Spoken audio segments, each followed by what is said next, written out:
Hello, welcome to my combo lords.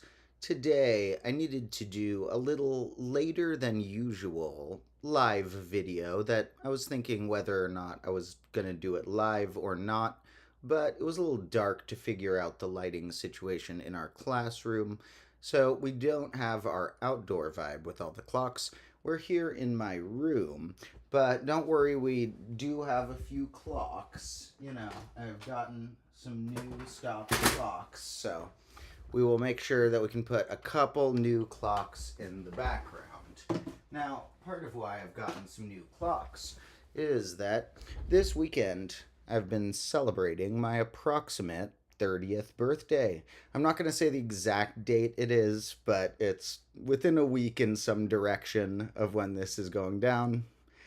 Don't want to say the exact date, but it was a good weekend to celebrate it with my friends and family. And so, had some friends over, got some rare fruits that I do want to share later, and got some stopped clocks. Not just those ones, but, maybe I got another clock or two. And as those of you who don't know, this is not the beginning. Well, okay. For those who don't know, there are many clocks outside. If you see my other videos, we got a bunch of other clocks, which these aren't. These are new stopped clocks. I do think I maybe hear some ticking, so I'll have to look out for if any of them are secretly running. But anyways, part of what I wanted to show today, apart from some new clocks, is 30, the amount that I've turned now, is often treated like a big number in society. Oh, you're on a new decade. You got a new ones place digit in your age. That is less the reason I find it interesting necessarily, because, we're stuck in base 10. Who cares that it happens to be a multiple of 10? Kind of arbitrary. It is a threeven one of those, so out of all the multiples of 10, it does have being threeven going for it, but it's not even the most threeven number out there. It's not doubly threeven, it's not divisible by 9. There are other reasons, though, why 30 is an epic number. 30 is one of the all-star great numbers. And so I wanted to go through a few facts of why 30 is a cool number, why one of the traits of it being what we'll call a primorial will be, the last primorial age we will hit unless I live until 210. And additionally, like I said, we'll show some cool fruits you may not have seen in a bit, as well as some new clocks. Yeah, so sometimes we got extra clocks. This one's funny. This one has a bunch of pasta in it. It's a container. You can open it up and put whatever you want in it.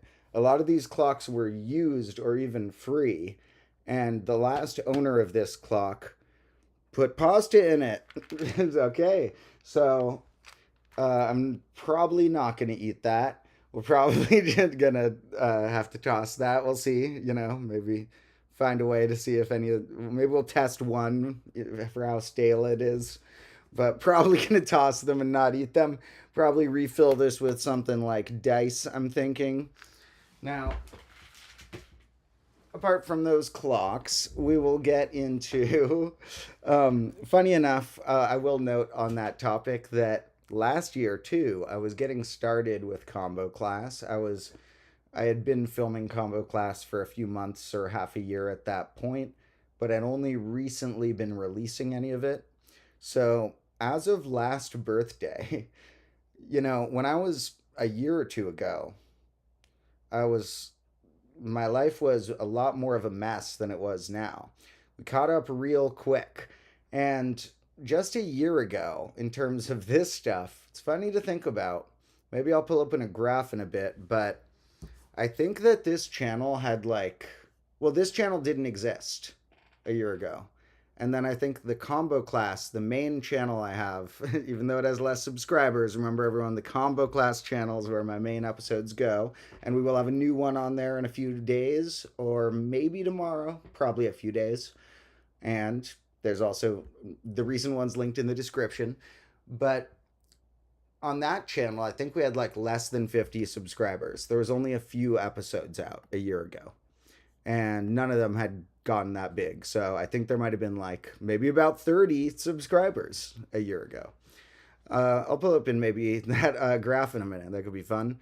But in any case, some fun facts that I want to share about. Oh, wait, what I was saying real quick is that last year I was getting started on filming combo class. And so I was trying to accumulate the clocks at that point already. For people who want a little backstory, if you look up my clock quest, I have made a video on the combo class channel explaining some of the details. And you got to watch a little more history since then. But my family last year also got me broken clocks for my birthday. That one would think that getting broken clocks for your birthday would be, a kind of silly gift, or almost like a gift, the version of coal in your stocking or whatever.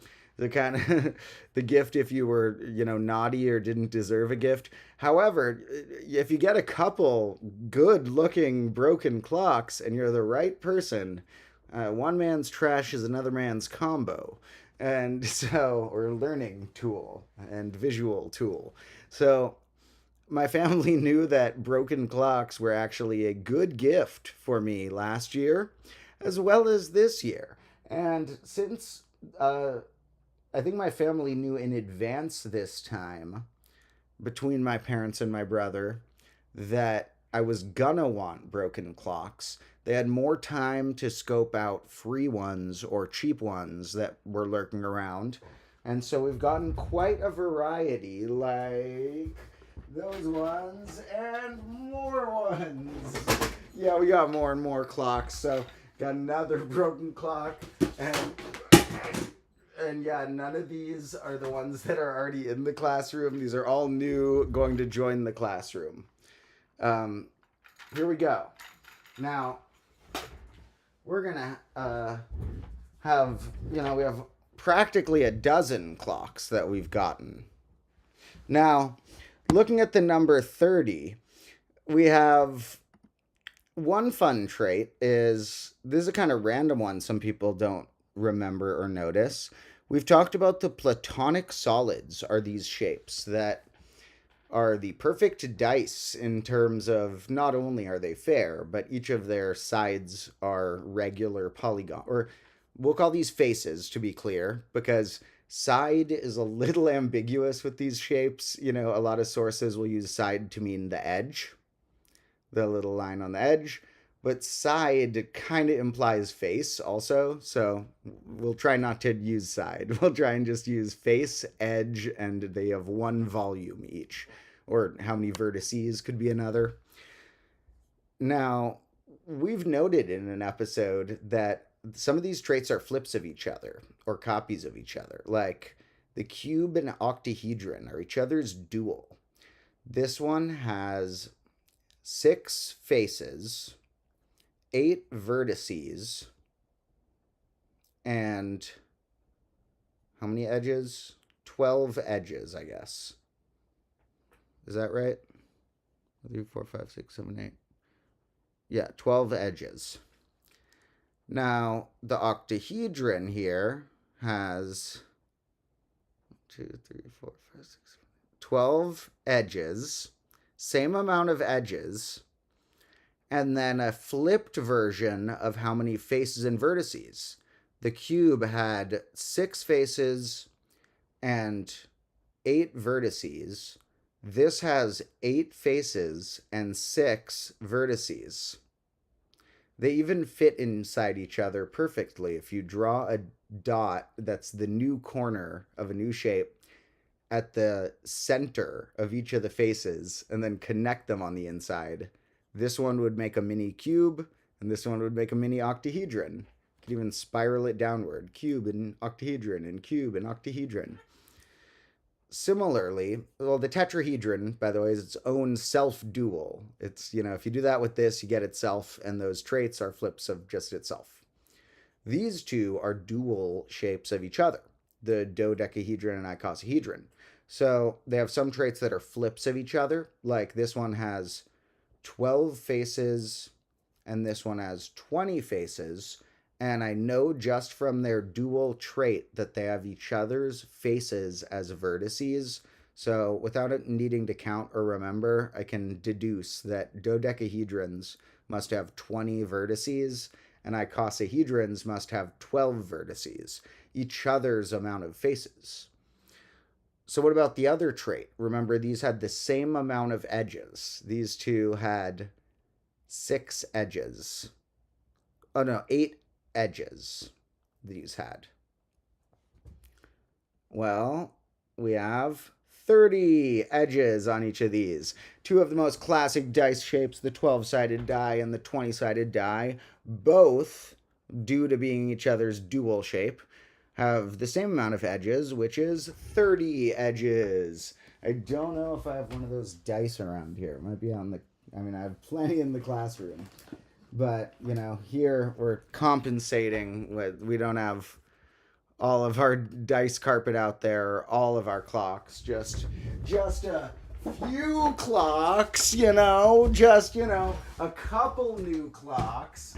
You know, there's another new stop clock we got, so... Now, what else about 30 is cool? Well, I took a few notes. It's a sphenic number and a pronic number. Those are kind of random traits many numbers have, but it's funny that those are two kind of similar sounding, maybe hard to remember for some people. Maybe some might mix them up, words we've talked about before, that not that many numbers are both of them, where... you know, less numbers are both than are just one of them. A sphenic number is the product of 3 distinct primes, in this case 2, 3, and 5 for 30. A pronic number can be expressed as the product of 2 consecutive numbers. In this case, we can express 30 also as 5 times 6. Now, 30 is also a square pyramidal number. So, if we add up 1 squared plus 2 squared plus 3 squared plus 4 squared, which we could do with like little spheres of things. We could, you know, make balls that were 4 squared amount of balls and stack a 3 squared pretty nicely and snugly on there, and stack a 2 squared and a 1 squared. And we got a square pyramid. And the 4th square pyramidal number, 1 squared plus 2 squared plus 3 squared plus 4 squared, 30. Now, I also mentioned in a recent bonus video on this channel that I was looking for how hexagons have a factorial amount of degrees as their internal angles. And although degrees are a pretty arbitrary measurement, still thought it was a fun challenge to see, are there an infinite amount of regular polygons that have a factorial amount of degrees, and what are they? And I quickly deduced that there are a formula for an infinite amount of regular polygons that have a factorial number for amount of degrees. And the next one after the hexagon, which had 6 factorial or 720 internal degrees, was the one with 5040 degrees, which is a 30gon, whatever you call a 30-sided polygon. Probably has a nickname that I don't know, you know, we're not familiar with the nicknames. Most people don't even know all the way up to like a nonagon or whatever. Yeah, be careful with your decagons versus your dodecagons, stuff like that. Now, I also noted that, I mean, I haven't mentioned this before, I just noted myself when I think I found this maybe on the OEIS I was looking one time for 30 is sort of the older brother of 6 in a few couple random ways. We could say, you know, 6 is older brother or like next member of the sequence, could be practically anything based on a sequence we could come up with. On some more logical sequences, we could say like the follow-up to 6 is like 7, or like maybe I'm talking about 6 is a triangular number. It's 1 plus 2 plus 3. And then the follow-up is 10. 1 plus 2 plus 3 plus 4.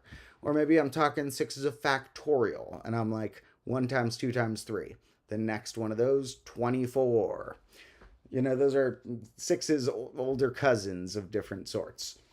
But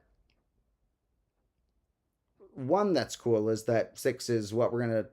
I'll save the explanation for a moment because it's going to be a longer rant, but 6 is a primorial number. We'll explain again in a moment. And the next one of those is 30. And like I said, 30 is going to be the last primorial birthday that I get unless humans do something crazy with aging technology, because the next primorial, 210. Now, you know, we'll see if we can go for, highly unlikely, but, you know, if you want to live real long, go for 5 factorial, 120. You're not going to go to this next primorial, 210, nah.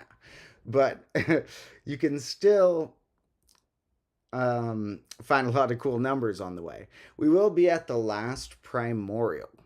And before we explain that, one last note, the one that I found when I was seeing, I already knew the 630 trait, but I looked what sequences on the OEIS, the Online Encyclopedia of Integer Sequences, have 6, then 30. You know, in that order, somewhere in them. What other sequences go 6 and then 30 comes? And another one that was on there was product of the first n Fibonacci numbers.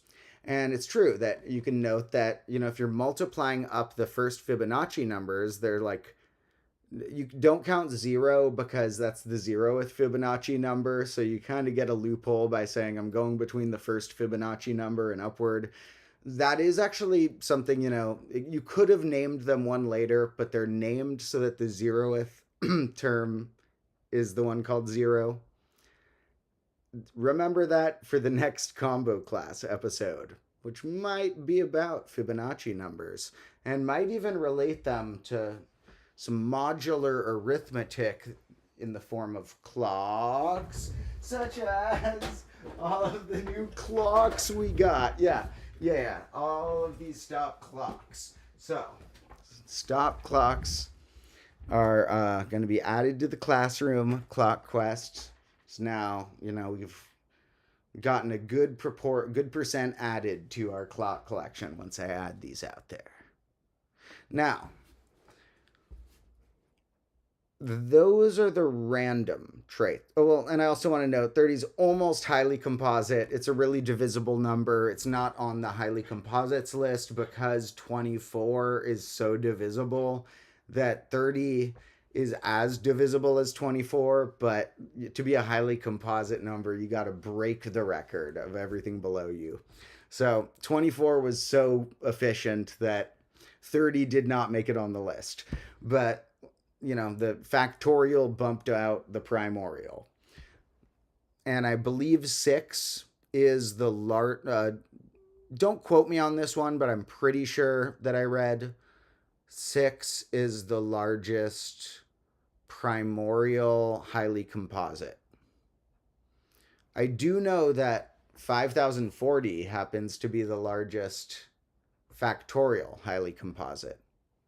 Now, those are the random traits about 30. The main thing I wanted to talk about is how it's this thing called a primorial, and it's even a special one of those. So what's a well, okay, wait, one more fun fact. It is the denominator of something really cool that I haven't explained yet that will have to be explained before some future episodes because it's relatively fundamental to certain aspects of number theory. A thing called Bernoulli numbers. We have not gone into them. They're really weird. Like, look at the fraction column to see a clear representation of them here. Look at what the first Bernoulli numbers say here. The 0th one is 1. The first one is plus or minus 1/2 is how they write it here.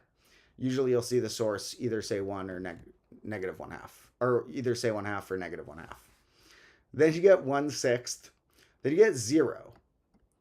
Then you get negative 1/30th. And that's where I was saying, hey, 30. There's another fun appearance of 30 in, like, this is a base independent trait.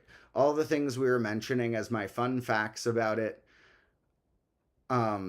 apart from,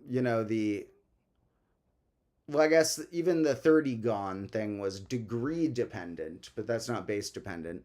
So, yeah, none of the traits that I mentioned there mattered about 30 being in base 10. Doesn't matter that 30 happens to get a 0 at the end for any of these traits we've said. Base independent. So negative 1/30th is the fourth Bernoulli number. These are going to take a minute for me to set up the explanation for them, but once we explain them in a bit, they are really useful and cool. They show up in, for example, if we want to add up weird powers of things. I'm like, what if I want to know formulas for adding up all the square pyramidal numbers? Like we talked about those. Those are sums of squares. Well, that is an easier one that we'll show quickly. But then what if I wondered what is the sum of the like fifth powers or something? Well, the general formula for those involves Bernoulli numbers, and a lot of other stuff involves these too. And hey, look at this. This is a really wacky one that I'm glad I noted and didn't forget. Negative 1/30th is also the eighth Bernoulli number. Look, it's the fourth and the eighth. In between is 1/42nd and some zeros. There's a point after which, a quick point after which, every odd Bernoulli number is 0. The other ones are fractions that alternate positive and negative. And oh boy, these are going to be wild to explain and interesting. But we can see negative 1/30th gets on here twice. In fact, I think it might. I don't know. I don't think I've read that this is necessarily true. But from my observations, it's the only non-zero Bernoulli number that I've seen twice. Negative 1/30th. So somebody let me know if you have any source that says if that's true or not. Is negative 1/30th the only Bernoulli number that's not 0 that appears twice? So I'm not sure if that is factual or not. We'll look into that. Now, the main thing we were looking at is that 30 is this thing called a primorial. Now, a primorial, not to be confused with primordial, which just means like really old and original and like the beginning foundational, as something was coming together. Now, and I will look at the chat in a moment, everyone commenting there. I'm just still doing this stuff. Now, the primorial is sort of like a factorial, but you only multiply the primes up to there. One of each prime. Now, this also gives the primorials just interesting traits on their own because they're numbers that are products of only distinct primes used once, and for the size of the primorial, they're the smallest number that's the product of that many distinct primes because they're using the smallest ones possible. So like the smallest number that's the product of 5 distinct primes would have to use the lowest 5 right there, which is 2,310. And before that, we get its sort of look-alike, 210, and then 36.2. So you're probably going to get 3 primorial ages in your lifetime. If you're really unlucky, you'll only get 1 or 2. If you're remarkably lucky, you'll get 4. Now, the primorials show up all over math. They're really cool. They show up when we do an episode sometime about what's sometimes nicknamed jumping champions, which are like these numbers that appear as gaps between primes a bunch. Shows up related to that. Shows up related to all sorts of cool stuff. And here, few facts that they note on this page are like every highly composite number is a product of primorials. This is the fact I mentioned a minute ago. Each one has more distinct prime factors than any number smaller than it.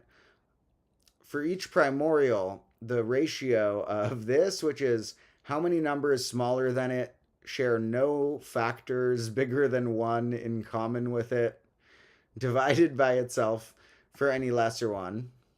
We'll go into, this exact function that they're giving the phi or phi symbol here, often given to the golden ratio, also given to other stuff like that.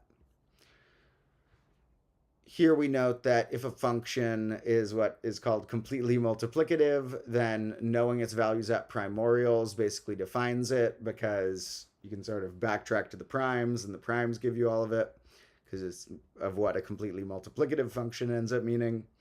This one's notable.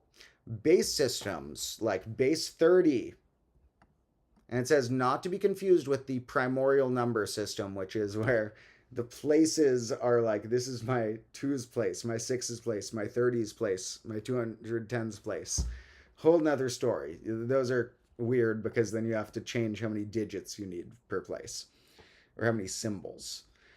But bases, not to be confused like that, with that, like base 30, have a lower proportion of repeating fractions than any smaller base. Now, let's think about what that means. This isn't necessarily going to be for 30, because 30 is kind of too big for a base to be super functional. Now, for humans at least, like, you don't want 30 different digit symbols. It's not worth the fact that, like, the number 900 would only take, actually that would still take 3 digits, I guess. No, well, let's see. 900 would take just 2 digits instead of 3. Stuff like that would not be worth having 30 digits. It would make it so much harder to memorize patterns with multiplication tables and fractions and stuff to have 30 different 1-digit things. So you'd probably want your base, if you want your base to have the lowest proportion of repeating fractions, like they said, which is useful. Really, we don't want so many decimals that are doing stuff like how 1/3 needs infinite 3's. 2, though, is a little low for an ideal human base. Great for computers, but a little low. That takes like a lot of 0s and 1s to write some of the numbers we do encounter in day-to-day life. So, another reason why base 6 is so good. I've noted that base 6 is really good at its ratio of how many fractions repeat or don't, and how messy the repetitions are or not. But it's actually because it's a primorial. Now, here we can note another cool thing. So these are the primorials. They have them listed 2 ways. Here they have like each number n. Here they have n primorial, which means multiply all the primes up through n. So, like if I say 6 primorial, all the primes up through 6 are also 30. So we're normally going to call 35 primorial because it's, well, we're normally going to call it 30. But when we are in this context, we'll say it's 5 primorial more often because it's all the primes multiplied through 5. And who cares if I said 6? There's no more primes yet. So, however, if 6 primorial came up in an equation, it is 30, because there's no new primes since 5. Here we have one that sort of speed runs it a little bit more, where we have the nth prime. So here's 2, 3, 5, 7, 11. And then we have the primorial up through, well, that's funny. The number 1 does not send you to an article for the number 1. I accidentally clicked that. It sends you to the article for empty product. That's pretty cool. The reason for that is because they want to explain for some people why 0 says 1. It's like, why is the 0th primorial 1? Well, it's a multiplicative function, and when you have no things you're multiplying together, you resort to the multiplicative identity, which is the number 1. And the other logic behind that is via stuff when we're describing empty products. But what's over here? Here we have, what about the number 1 higher than each of these and 1 lower than them? Is it prime? Now, sometimes it's fun for mathematicians or useful to look for primes that are neighbors with a certain type of thing. Like you have factorial primes as well. People are like, okay, 23 is a factorial prime because it's 1 less than 4 factorial. It's neighbors with a factorial. Factorial prime and primorial prime, because these things are things multiplied together, don't mean the factorial or primorial is prime. However, they mean the neighbor, the number or numbers 1 away. Sometimes you're really lucky, and these are very rare, are factorial or primorials that have both their neighbors prime, where they're in between a twin prime. So let's see what's up with the primorial primes. Well, 1, its neighbor to the lower is 0, so no, that's not prime, but its neighbor above is 2, which is prime. How about 2? Its neighbor below 1, not prime, but above, yes, prime. How about 6? 6 is awesome. We've, of course, mentioned that, yes, out of its many cool traits, it is tucked between twin primes. In fact, every number that's in between twin primes must be a multiple of 6. So no wonder these didn't get it. They couldn't have done it possibly. They're not multiples of 6. Now, how about 30? Yes. 30 is also in between twin primes because you got 29 and 31. And so this is what I meant when I said it's a special primorial. There are not many primorials that have a prime under them and over them as both their neighbors. 211 doesn't have it on both ends, has it on one end. 2310, both ends. And then they get sparser. So, that's another cool trait of 30. It's tucked. Not only is it the product of the first 3 prime numbers, but it also is in between 2 prime numbers. And those are traits we've praised 6 for. Making 30, in many ways, this older brother of 6, like I've said, instead of being the product of the first 2 primes like 6 is, and being in between primes also, it's the product of the first 3 primes and is in between primes also. So 30 is pretty neat. And of course, just super divisible, shows up as the halfway point on clocks. It's, when the minutes are all the way down at the bottom, you're at 30, like those clocks. Or like this clock, we got some new broken clocks.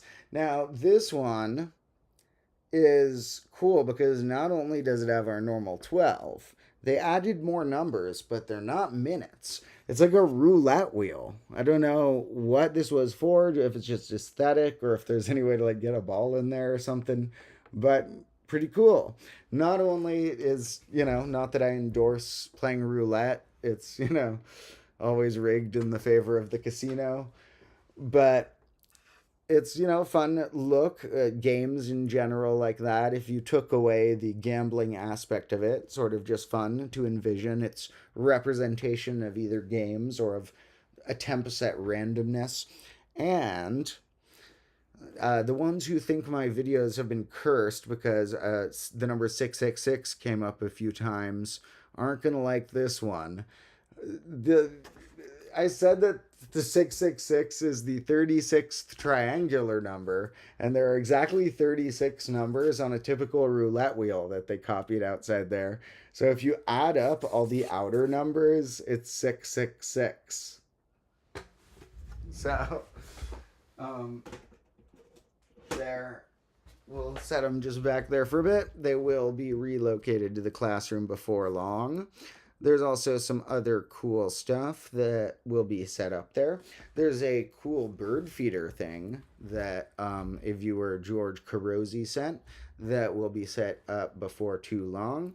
That is in the process. It's already, I got, received the components, and that will be fun as well. It'll be an upgraded bird feeder that we're going to need to find a way to loft up too high for me to accidentally knock all of the seed out, like has happened with the lower, weaker feeder.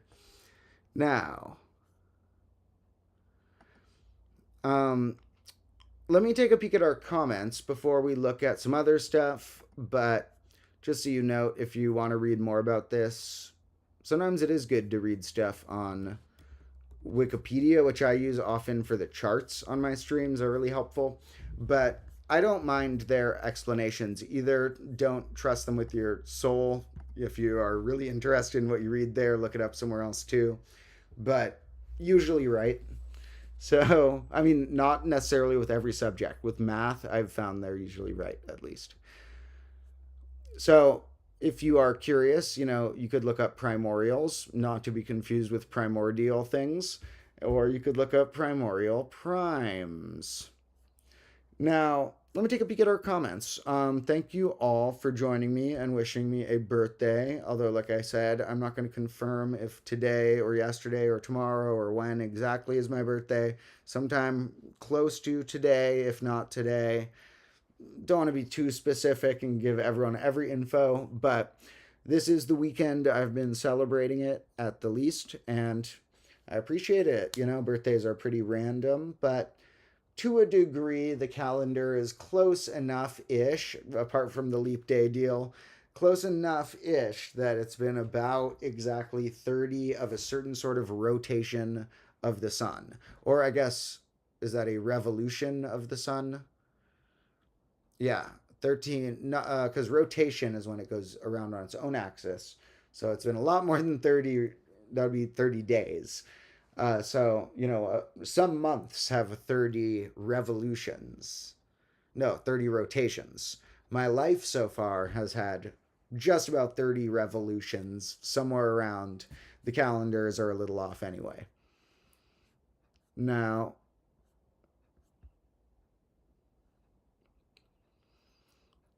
thank you to everybody who is joining all the random stuff. To anybody who thinks, I have some younger viewers, if you think 30 is old, it is a little old, but don't worry that I'm going to calm down or anything. If anything, I still feel like a young, somewhat wild person, and I also feel old because I've been through a lot, and I feel like in some ways I feel like 70 or 80, but in other ways I still feel like a young child who wants to play with bubbles and safely light things on fire and things like that. So don't worry that things will calm down. If anything, things will increase getting mildly wilder as I get more comfortable with this being closer to a job and this being extra comfortable being myself on video and such. And there's a lot of cool questions I cannot answer right here. Someone says shout out to Matt Parker for something. I'm not sure which of the facts you're referring to on here, because I don't think I referenced him in this, but I do love Matt Parker. He is awesome. Feel free to clarify if you meant like one of the facts I mentioned or something. But Matt Parker's awesome. Great channel. And I wonder if they're here. Do I have any of them here? Yeah, okay. So look at it. Right there. Okay. You think I don't know about my Matt Parker? I got his books too. So thank you to everybody with the random extra facts and birthday wishes and random things. Now, another thing to note about the primorials real quick is we used them in, it's not always, here it's saying it's misinterpreted as defining primes in this way. Although Euclid's proof of the infinitude of the prime numbers did not use primorial primes, you can use them in a proof of the infinitude of the prime numbers. So they can relate to big scale patterns of primes as well. And if anyone was wondering, hey, primorial, are you allowed to do the opposite? What about a compositorial? What about the multiplying all the composites up to something? The opposite. The bits of the factorial that we were missing when we just did the primes. Yeah, you got compositorials too. So, they don't go into it too deeply here, but these are the first compositorials. Now, those are some fun facts about the number 30. And this was for a random birthday, in addition to wanting to show all of my new clocks. Okay, this is actually all of them. Oh wait, okay,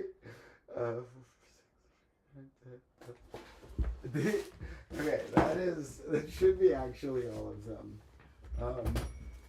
Okay, no. There's one more. It's not even actually all of them. Okay. 12 new stopped clocks. So now, I didn't do it in advance because I just got them pretty recently, but we can set one to each hour, theoretically. There's 12 of them right there. So I feel like that is calling me to need to, at some point when I put them out in the classroom, just to, start helping with the assortment of different hours showing. Set them all to different hours. Maybe I'll have to set all the minute hands to 30. Now, that is my 30 facts I wanted to share, and my clocks. I do want to show another fun, somewhat random thing, which is some cool fruits that a friend gave me for I had some friends over last night, and one of them gave me some fruits, knowing it was near my birthday. And there are 3 types of fruit that I feel like many of you will have seen one of them. And all 3 of them are really similar, but I bet most of you haven't seen the other 2. However, I have viewers from all over, so I bet maybe some of my viewers, these are actually common fruits where you're from. When I call them rare fruits, if I mention that in the title or description or something, I mean they're rare in my area, in the Western world, or at least the United States, or at least where I live in the Bay Area of California. 2 of these are a little rarer. However, I always liked rare fruits as a kid, and they're not quite rare enough that you don't get them around here. You do get them enough that when I would see them as a kid, I was so curious, and I would get them, and I really liked them. So I have had these throughout my life and thought they were really cool, but I've never had all 3 of these types to compare. They're the 3 types of lychee-like fruit I have had. Now, this one, some call a lychee. Some cultures pronounce it more like that. Some it's more like lychee. I learned calling it more like a lychee. But I don't know if you've met its relatives. Now, these aren't the only relatives, but these are the ones you can get around here. They're called a longan. I'm probably pronouncing these all wrong.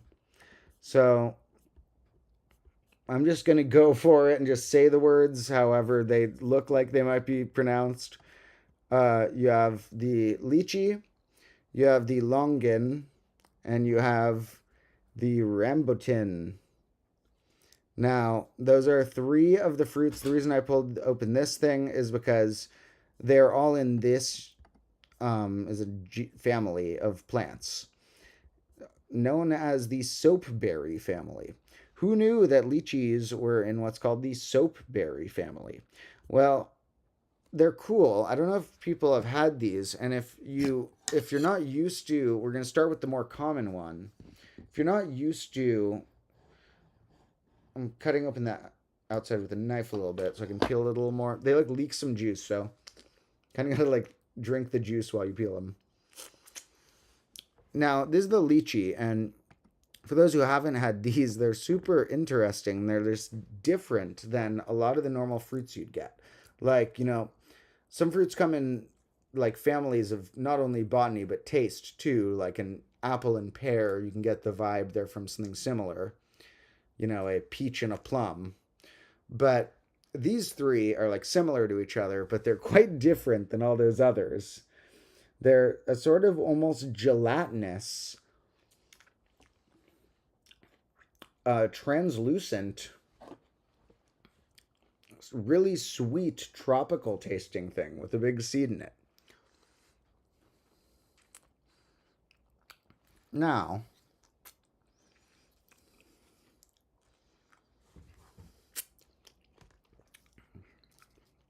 here we have two other ones in the family. That was the one called the lychee. And, it's good. And then this is the one called the longan. And it's its own cool plant. They grow on these like stick-like things. I've seen them on the branch-like things too. They grow like, sometimes they're sold on the sticks. Now, here we got one of those, and it's very similar, where has a little outer layer. And the funny thing is the outer layers look completely different. There's like bumpy red, there's like spiky darker red, and this is like a tannish gray smooth. But the insides are very similar. And this one, once again, I'm trying to peel it over something where it's going to like spill the juice somewhere a little safer. Sorry. Try and peel it closer to the camera. But same thing. You got, it's slightly different tasting, but it's a gelatinous, translucent, very sweet tropical thing around a seed.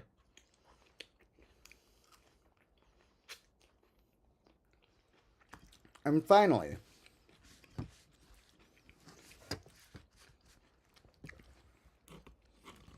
you get the one that looks really different. It looks spiky. It's very soft. Like, they even look like extra spiky when they haven't been flattened. And if you didn't know, you'd be scared to touch one of these in the store. It looks almost like they come from a cactus or something. But no, very soft. Not hard spikes. This one has a slightly thicker shell to split, but once you split it open, you get that same vibe. We got our gelatinous, translucent sweet thing. Slightly different flavors on them.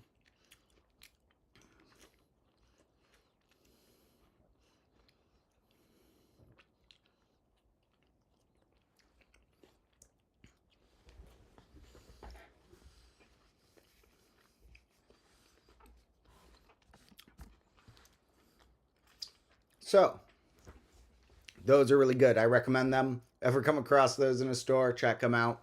Hard to gauge the taste difference from them because it's always, they can be different with different batches of them or different like, subfamilies or whatever, or different markets. In this case, at least, the lychee and the longan taste really similar. The rambutan tasted a little maybe tartar or more like floral tartness almost, as opposed to pure they're really hard to explain if you haven't had them, but they're good. So that is our fun little one. And to whoever mentioned the banana is classified as the berry, we have gone into that. And in fact, we went into that on the combo class, main combo class channel, not this channel. We went into there on the Halloween special. Why would we have gone into the banana being a berry in the Halloween special? Maybe because pumpkins, the iconic Halloween fruit, are also berries, botanically. Very few things are both culturally and botanically berries. Basically like blueberries, cranberries, a couple others. Something called gooseberries.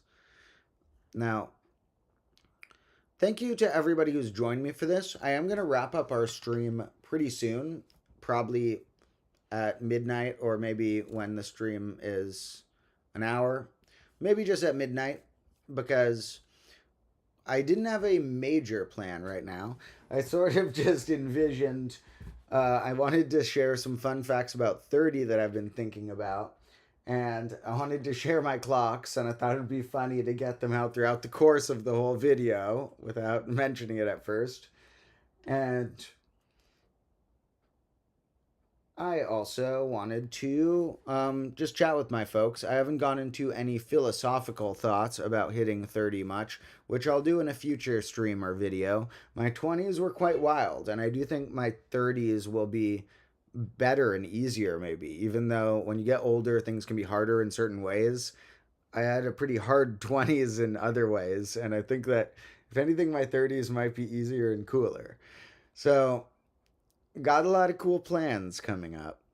And some of the next things coming out on the channels are going to be an episode, like I said, about Fibonacci numbers on modular cycles. They'll be coming out in a day or a couple days. One that I'm planning that I filmed part of that I was considering trying to rush out for the 30th anniversary of Fermat's last theorem being announced as solved, which happened just about 30 years from a few days from now. I mean, 30 years ago from a few days. It's in the future, 30 years from now. They solved, no, 30 years ago. But I'm not going to put it out right on the anniversary of that because it's going to be a slightly longer episode. I don't want to just do the history of it. I also want to do what questions remain beyond it, other questions that were posed by mathematicians that are still open, and the progress on those. So that'll be a longer-ish one coming out before too long. There will also be a snack break episode sometime this month or next month that is going to be, I won't say the topic right now, but I'll say that I filmed a scene or two for it, and my main camera guy, Carlo, has a really good cameo in it. Yeah, I told him I would pay him extra if he wanted to eat something relatively crazy and not like really the thing crazy, the thing mixed with the quantity. And he was down, and he succeeded. So there will be a good cameo of Carlo in the next snack break episode. So we're going to wrap up in a minute or two, maybe, because that was the main topics I had planned for today. Maybe what we'll do is take no, I was thinking of taking a field trip to the classroom, but I'll bring all these clocks out there tomorrow, and I'll put out another bonus video with some other fun stuff that I'm going to want to share that I've planned in a day or two on this channel. And I do need to fix some things from the party, a little chaos as well. The plasma orb broke. This happened to my phone, and I don't know if you can see it there, but yeah, the phone's all glitched. Neither of those was my fault. They're both accidents that other friends accidentally caused. No, I'm not mad or anything, but I just want to note that I bet you assumed that I broke those. I'm not the only clumsy person in the world, but so this, I think I filmed some of the bonus videos on that. I think I can still make it work. Not the front camera, obviously, but I'll find a way to film a good bonus video. It might need to be from the computer or something. Tomorrow or the next day, where we will share some other thoughts I want to note.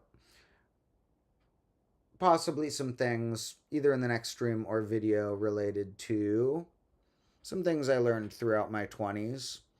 And if you end up not caring for when I ever do videos that are more about my life or whatever, and we veer off math too much, well, still always keep your eye on the Combo Class channel, because a lot of cool full math episodes planned for that.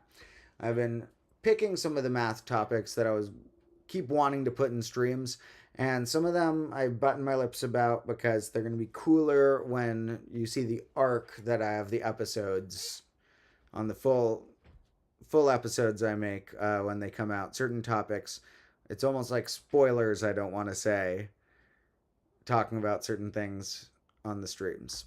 So, if anything, the streams will continue to, or possibly even increasingly, include more other things other than math. But for the math lovers, there will always be a lot of, horizontal videos and shorts at least that include those. Sometimes I don't always want to spoil it in the streams. We'll also work on fun mathematical things in the streams, like we will create new types of clocks and various things that, take a bunch of time. That would be fun to do on stream more so. And, well, I guess I was going to paint some of the cool other things I got recently into clocks, but don't think I need to paint any clocks right away. I think we're set for a minute. So, I love you all. Thank you so much for joining me. It's about to hit midnight on my time, so I'm going to wrap up here. I'll catch you in a day or two for a bonus video, and some point in the next few days for an episode on the Combo Class channel that will be awesome, and whatever other stuff comes your way. There's also the Discord where, I still have been pretty busy this week and haven't been able to always check it that much, but when I can, I like to go through the Discord, so that's a fun place to chat with me or Combo Lords.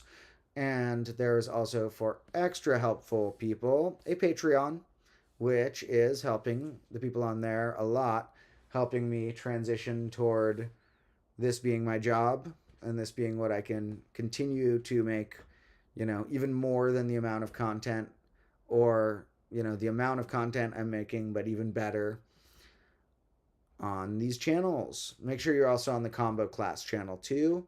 This one's my bonus channel, even though it has more subscribers. I love you all. You're my Combo Lords. Hope you all have a great day or night wherever you are. And hope that you enjoyed learning some things about 30, seeing some fun clocks. Next time we see all of these bad boys, they'll be along with the other 30 or 40 in the classroom. All right, catch you in the